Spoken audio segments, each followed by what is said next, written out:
À la mort de Michel Berger, France Gall a dû faire face à la tristesse mais aussi la colère. La chanteuse était en effet furieuse contre lui et son mensonge qui aurait pu lui sauver la vie. La suite après la publicité, le début des années 1990 n'a pas été des plus faciles pour France Gall.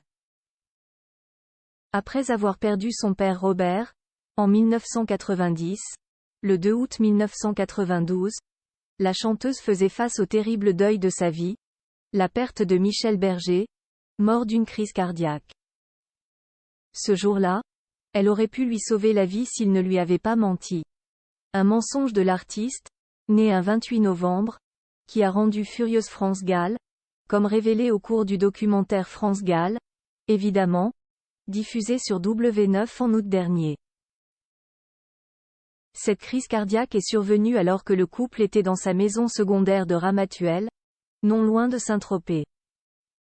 Il fait très chaud, il va jouer au tennis, raconte une journaliste de Rolling Stone. Et il va avoir un gros malaise. Mais Michel Berger ne dramatise pas la situation.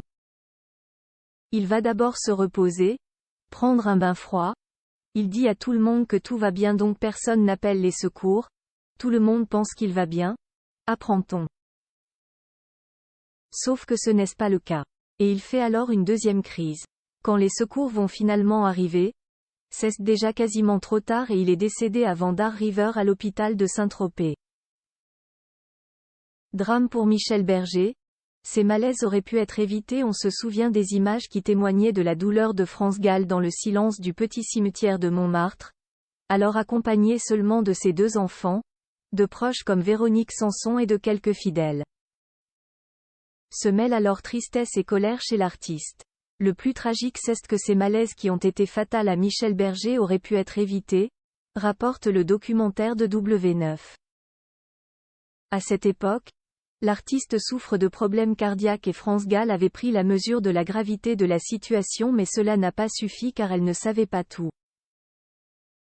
L'ancien attaché de presse du couple confie: Michel était très fatigué, ses cheveux devenaient blancs, il se voûtait, il avait 44 ans à l'époque, c'était pas vieux. France Gall furieuse contre Michel Berger et son père à ce moment. France Gall est très vigilante concernant l'état de santé de son compagnon. Elle fait en sorte qu'il ne puisse pas aller au piano, fermant la porte à clé en mettant la clé dans sa poche. Il était trop fatigué, elle avait peur pour lui, fait savoir l'ancien collaborateur de Michel Berger et France Gall. Mais alors qu'il a des médicaments, elle interprète de la groupie du pianiste ne les prend pas. Ce qu'ignore celle qui partage sa vie. France était très furieuse contre lui parce qu'elle ne savait pas qu'il prenait des médicaments, il les lui cachait, admet leur ami Jacques Attali. Elle était très fâchée contre le père de Michel qui ne lui avait pas dit que son fils prenait des médicaments que lui-même grand médecin, d'après France, lui avait prescrit.